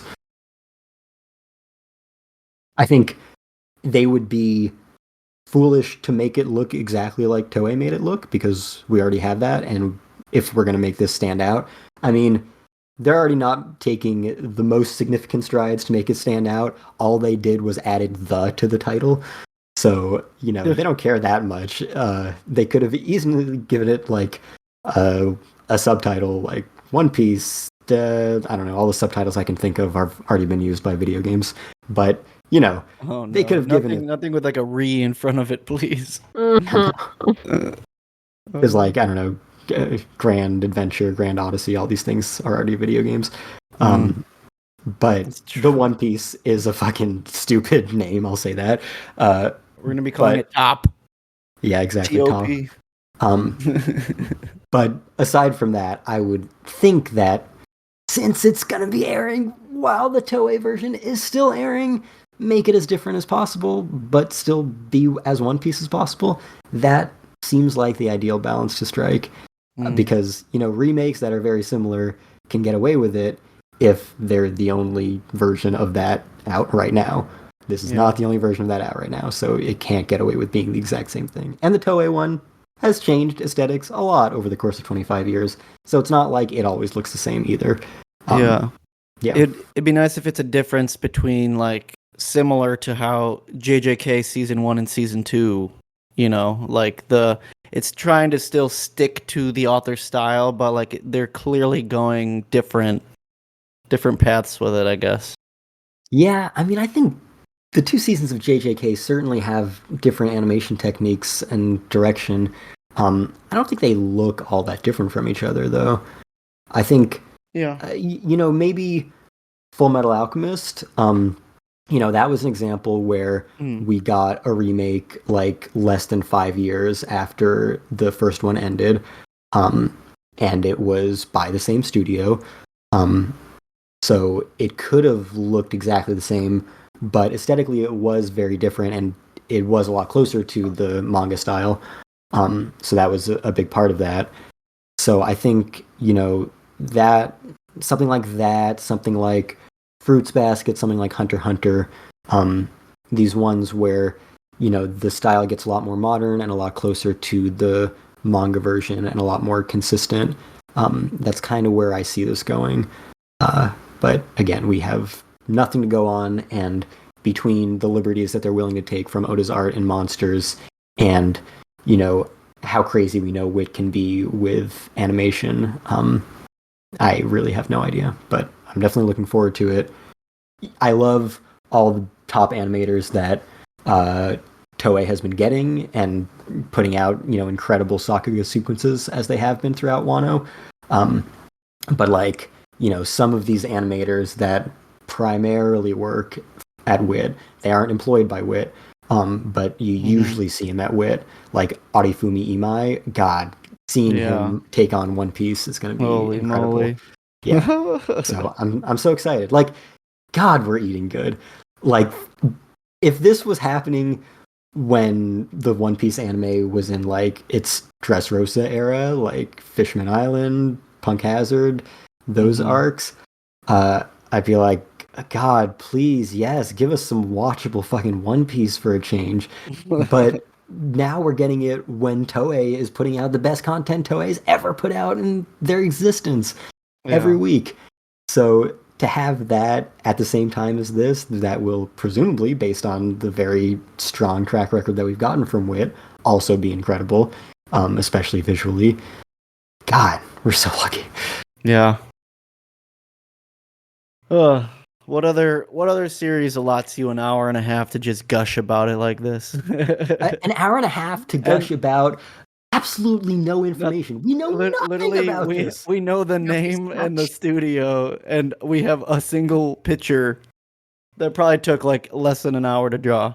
Yeah, a little sketch in the distance. Yeah, a little colored pencil sketch of a hill with Luffy and a windmill. Incredible. We could hardly know any less about this, and after an hour and a half, I feel like I could still talk about it for 6 hours. Like, now we know how the One Piece podcast operates. Yeah, exactly. I've just been thinking about this nonstop since it was announced. So like 2.5 days. It's just been on my mind constantly, and my thoughts began and ended at what? Which was everybody's first reaction when this news broke was what? Yeah, definitely the first reaction. But yeah, I'm glad I've had a few days to process it, because I've had a lot of these revelations of why it does make sense, and the motivations behind it, and what we can expect from it, or what we should hope from it, what to be worried about. So I've had that time to process it, but I've been so antsy to talk about it. Like, I've been talking about it at length with my friends who have never gotten into One Piece at all and are barely into anime at all, just out of excitement about them having the opportunity to do so without committing to 1,000 episodes right off the bat. And, just the unbelievable announcement that it was, because even if you know nothing about One Piece and you care nothing about One Piece, the idea of a remake while the original is still airing is pretty unprecedented. I think the closest thing I can kind of equate it to is the fact that superhero franchises have like so many different continuities and adaptations of the same material and characters going simultaneously, like how many Batman and Spider-Man series and movies we have coming out in parallel to each other. But this is the same story. It's the same story in the same medium, coming out at the same time. So that's pretty unprecedented. But yeah, it's that's why I was like, I need to fucking record a podcast. I need to talk about this. I need to really talk about this. And talk about it not in text, and talk about it with people who know what we're talking about and have opinions. Yeah. This is the one episode where it's okay that the rest of the boys aren't here. Exactly. Because they would be like, all right, can we talk about something else? You made me come here for this. Yeah, exactly. It's probably for the best that Kane and DJ, presumably DJ, couldn't make it, because they would be like, man, I've been sitting here for 2 hours not saying a word. Twiddling my thumbs. Yeah. I mean, Kane usually tries to offer some commentary on things that he's not necessarily invested in. Yeah. And him and his wife watched the live action, right? I think. I don't know if that's true. My wife watched the live action. But yeah, like I said with my other friends, I was going back and forth with them a bunch, and they don't know anything about it. So everyone can have an opinion on this, especially if you're into anime at all. I mean, hell, half the time we've just been talking about Hunter x Hunter. So, it's just an incredible story, even with the absolute bare bones content that we know right now. So it'll be a very exciting developing story. But it's it's gonna happen. Like with live action adaptations, the thing was always that they would get announced and then never happen. But Netflix is so in on this One Piece train right now, and with anime, generally you get the stuff that gets announced. It doesn't really end up in development hell. The development hell is while it's actively in development and airing, unfortunately. For real. But yeah, it's gonna happen. I don't think they've even announced a time frame, but I assume the intention is late next year because that's the actual 25th anniversary of the anime. Yeah. So yeah, I wonder if the plan is like, every other year you alternate between a season of live action and a season of the One Piece, right? That's a possibility.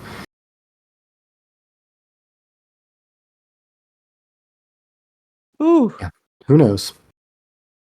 But it's big times for One Piece.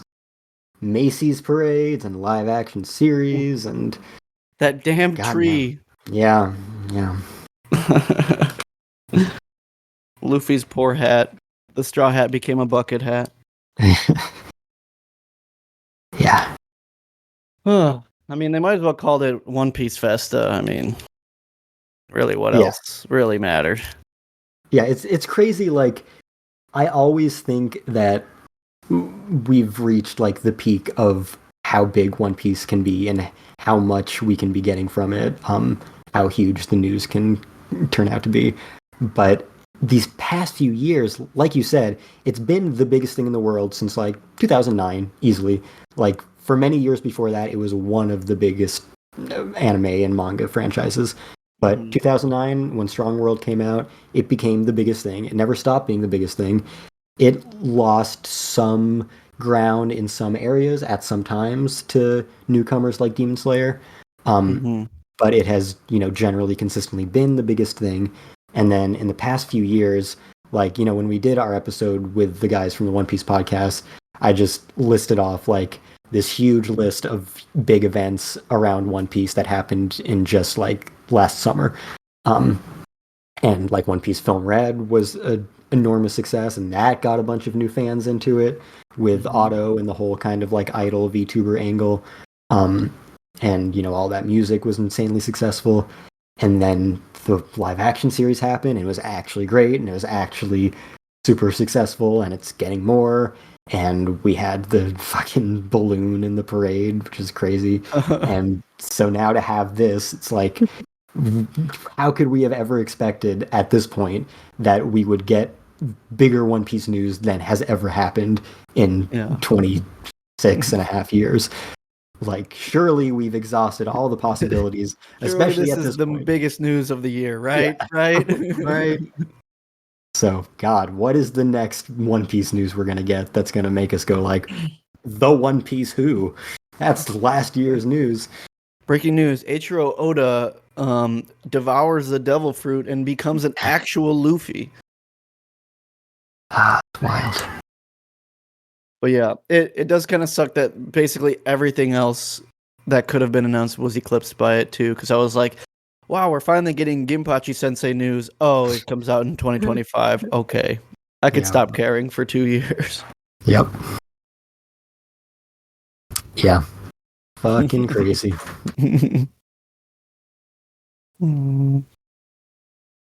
Well, I mean, Sheesh. that was all right. Well, that was all the time we have for the night. Yeah, probably a solid hour and a half of the One Piece discussion. We really were pre-podcast like, oh, what are we going to talk about today? Well, we figured it out. I knew I would have a lot to talk about. Yeah.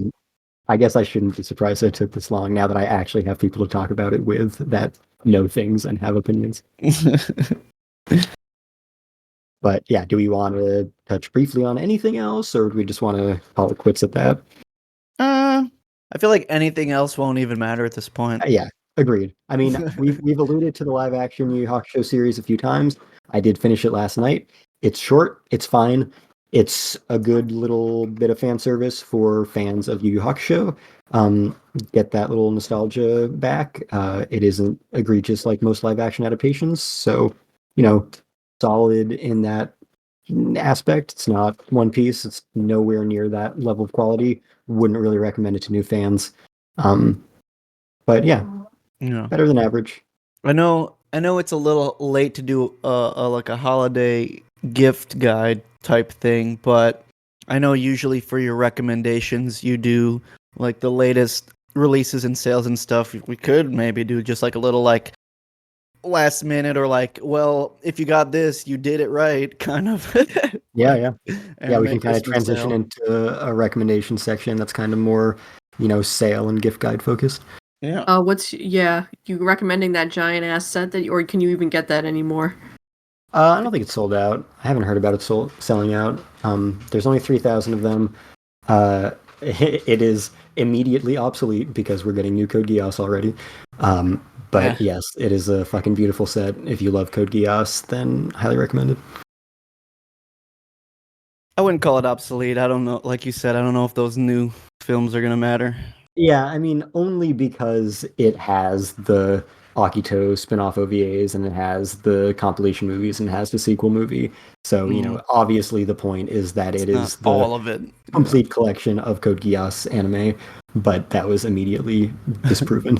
So That's bummer literally how on I felt when I got the original complete collection of Futurama, and it comes in like the Bender head, that. and then like literally it got revived like 3 more times. So Yeah.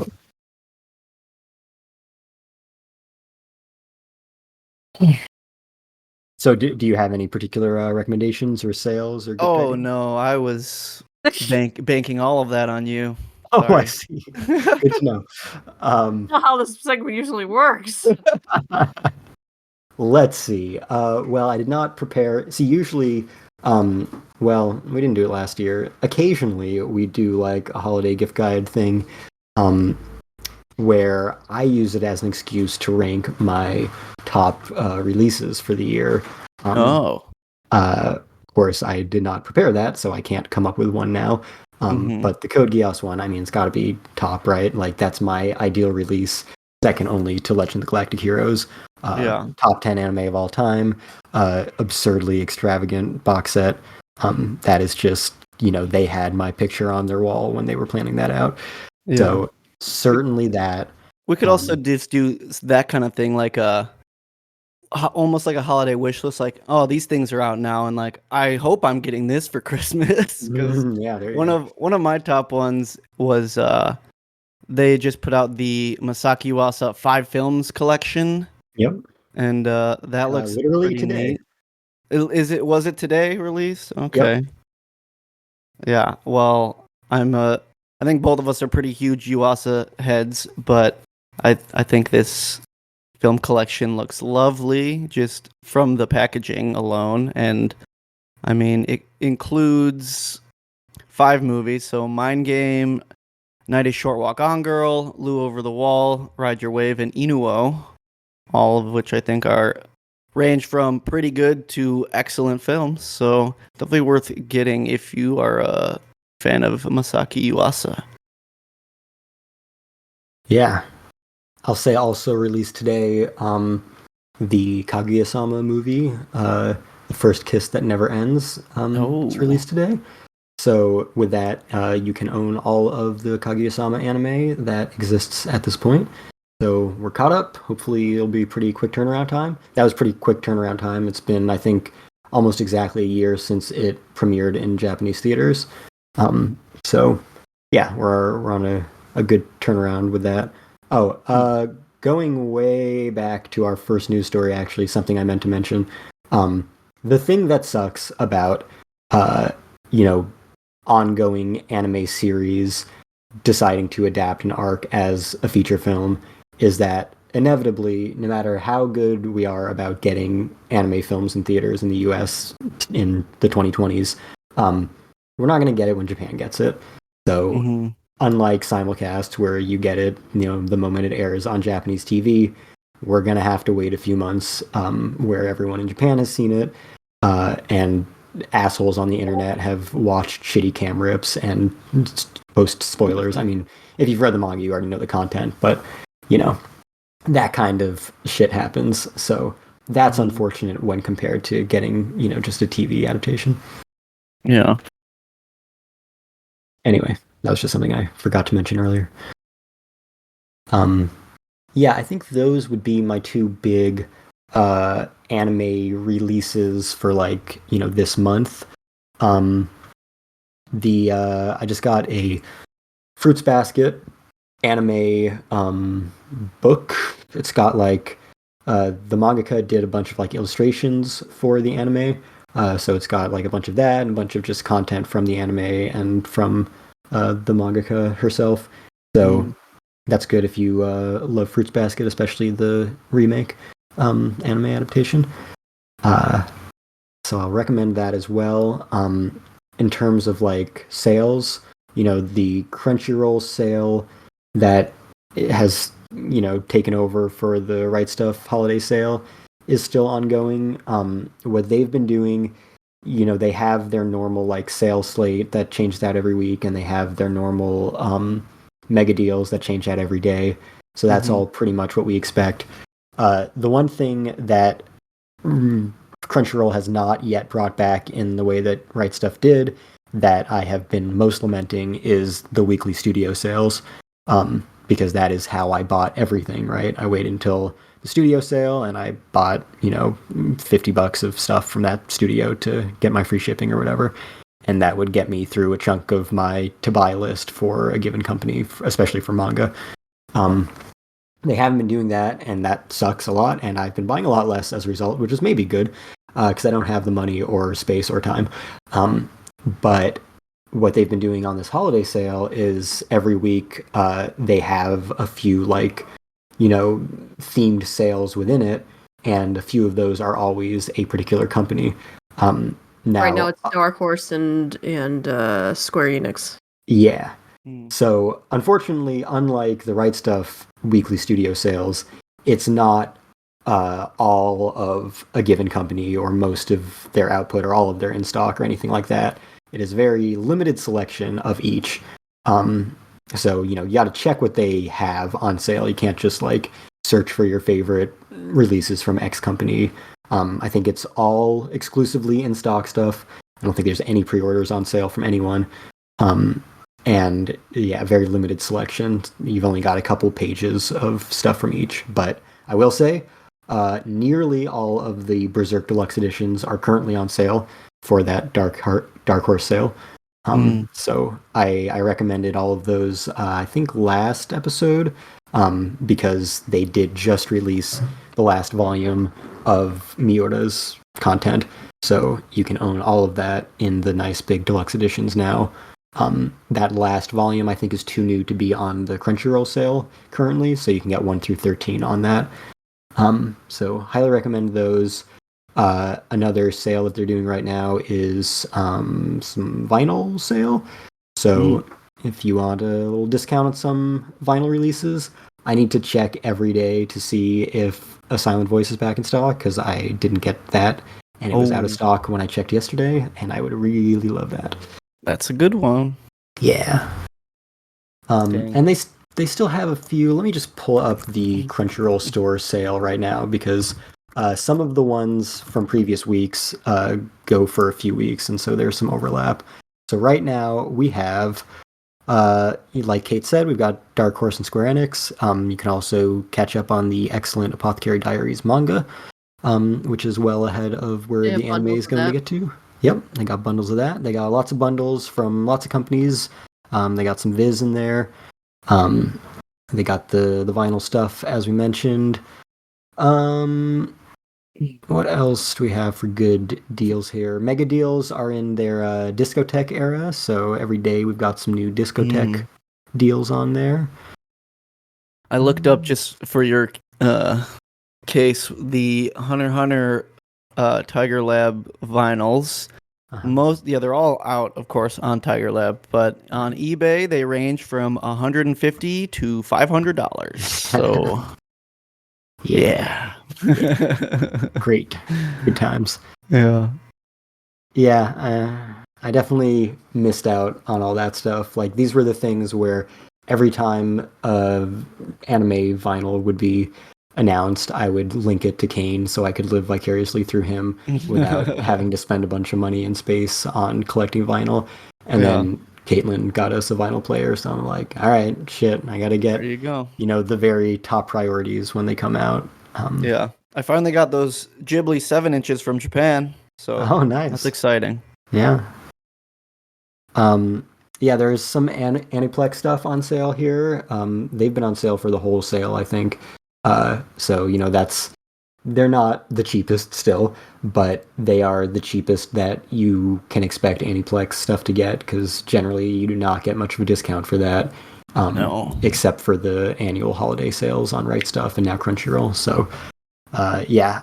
Also, Nozomi, formerly a subsidiary of Right Stuff, I suppose now a subsidiary of Crunchyroll, has a sale on there too, so you can get some of their stuff cheaper. They have a dedicated Gundam sale, so I just got my Blu-ray of 0080 in today from that. Nice. If you are a Seed fan and haven't gotten that Ultimate Collector's Edition yet, it is like $80 for I don't know, $250, $300 set. So a lot of savings there if you're into that. So yeah, those are kind of the current sales, and lots of figures, but I don't give a fuck about figures, so I'm not going to tell you about them. Fair. We're degenerates, but we're not that degenerate. Yeah. I guess in terms of not like physical recommendations, but if you can go see, is Boy in the Heron still in theaters? Oh yeah. I figure usually the Ghibli movies have longer runs than the other anime movies that come through the US, but yeah, go see that. We didn't really space out the time to talk about it, but I mean, hey, it's always worth seeing a Ghibli movie in theaters. Yeah, and this is the first one in IMAX too, so if you get the opportunity to do that. Yeah. Also, I'd And- recommend seeing Godzilla -1 in theaters. Yeah. Yeah, Kane recommended that last episode, and it happened to converge with I rewatched the last Evangelion movie because the 4K Blu-ray came out, and so after that I decided to watch Ano's Shin movies, Dude, and so I Shin.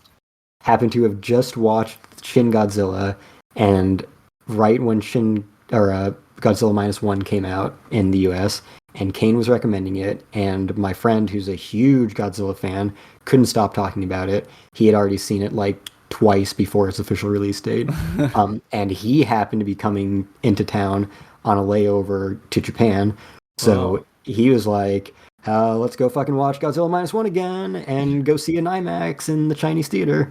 And we were like, sure, all right. And so I watched that, and it was phenomenal. So yeah, all of the pieces kind of just fell into place for watching that in a great setting. That's and beautiful. It was really, really good. Yeah, definitely for me, like a top 5 Godzilla movie. But I was just worried because it was kind of unclear how long it was going to be in theaters. And then, of course, it just keeps getting good press and keeps getting extended. And now I think I saw today it's extended through like the 3rd of January. Yeah. So, yeah, go see that. It's a good movie. It's different. I know a lot of people love the legendary American produced ones, but it's definitely divergent in that the legendary movies emulate the era of Godzilla where he's like fighting other monsters and tag teaming with the monsters, and this one is more in line with the original, which is, an atomic bomb allegory and like much more melodramatic than it is big monster fighting. Yeah. It is much more about human drama than it is about kaiju spectacle. Yeah, but unlike the shitty Millie Bobby Brown plot lines in the legendary films, the human drama in this movie is really good. Really good and really well acted. Yeah. Which, like, a lot of Japanese cinema, I just feel, especially blockbusters, the acting is just doesn't feel real enough. And this just nails it. Yeah. And I mean, I guess on that note, and tying it into like the podcast theme, the lead actor Ryunosuke Ryunosuke Kamiki, very prominent in anime and live action adaptations of anime. So if you want to really see him in his element, it's a great platform for that. Yeah. And yeah, I think The Boy and the Heron, it's going to kind of be the same story, right? It's been extremely successful in U.S. theaters already, so I think it's going to keep getting extended as well. Japanese films kind of are ruling the U.S. box office right now. Yeah. I mean, Wonka just came out, so that's going to take over everything. But last weekend, before Wonka, Boy and the Heron was the #1 film in the country. It earned like $13 million. It's at like 23 million now. It broke all kinds of records for non-franchise anime films in the U.S. and Godzilla was still like #3. So yeah, it's kind of all about Japan in the box office now. Maybe this is what we need to finally get simultaneous releases for Japanese films, because somehow we still aren't getting those. Yeah. I also was able to go see Tokyo Godfathers in theaters last week, and that's one of my favorite Christmas movies ever. And like being able to see that in theaters is so nice. So I think if you guys lived in the same area, you would have run into Kane like every time you went to the theaters. Really?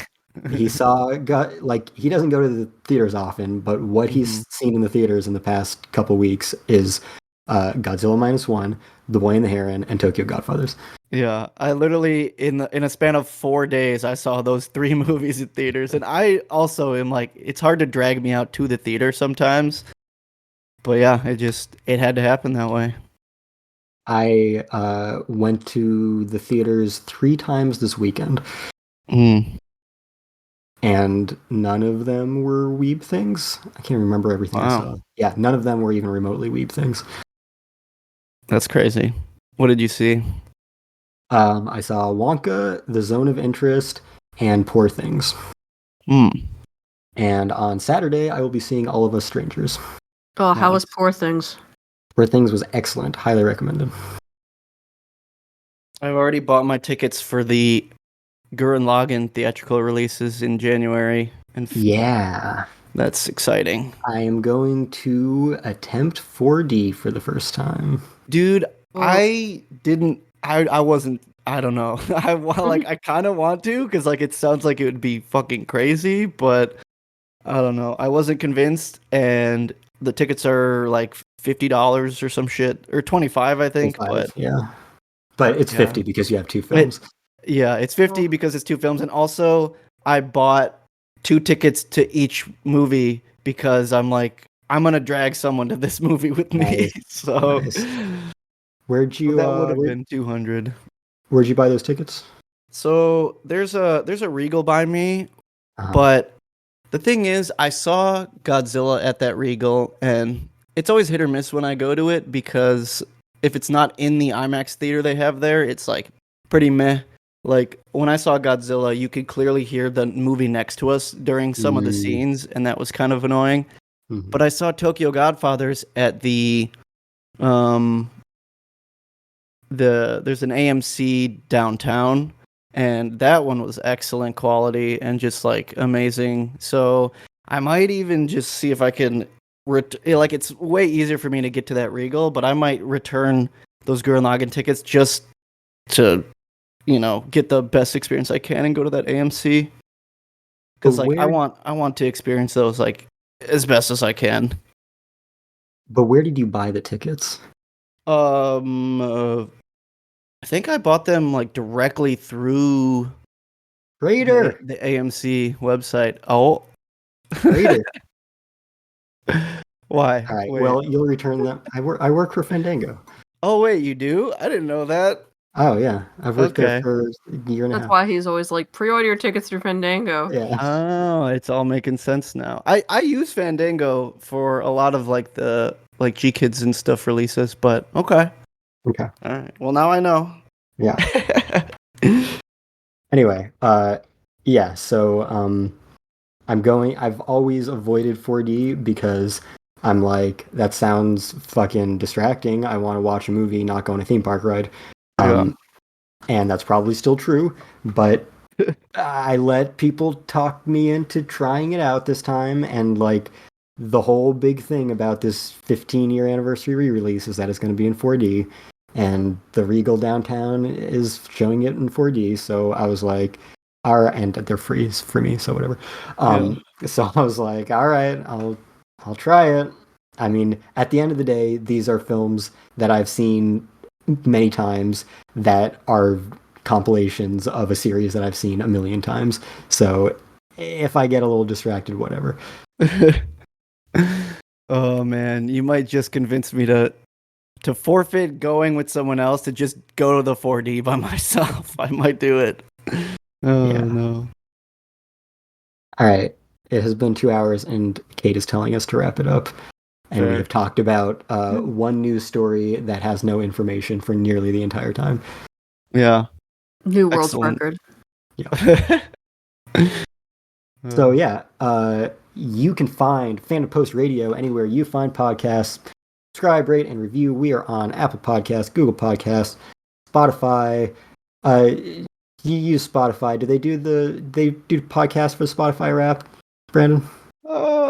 I think so. They do. Okay. They do. I saw it in the Friends. Cool. Yeah, so get us on your Spotify Wrapped. We're on SoundCloud. We are on fandompost.com. Follow us on social media. Get in contact with us. Tell us your thoughts on any of the stuff we've been talking about. Thoughts on The One Piece. Anything you want to send us. Fandom Post Radio. We're on Twitter and Facebook. We can be reached via email, fandompostradio@gmail.com. I am on Twitter at FullMetalKyoma. I don't think I've posted too much. I was going to talk about The One Piece a bunch, but guess what? Twitter's like 280 characters, and I just talked about it for 2 hours, so probably not the best platform for that. So yeah, just listen to me on here probably, and I write stuff occasionally. That's about it. You can find me at Hellshake Brando on most of the socials. It's a busy time of year, so not too much going on besides the podcast stuff. So look forward to whether I'm on the year-end review or not, because shit's busy. But yeah. We'll get you on the best of 2023 next year at least. We'll make sure that we do that whenever everyone's available. Nice. Love it. You can find me at thefandompost.com. I am reviewing Dr. Stone, and I am behind in reviewing Dr. Stone.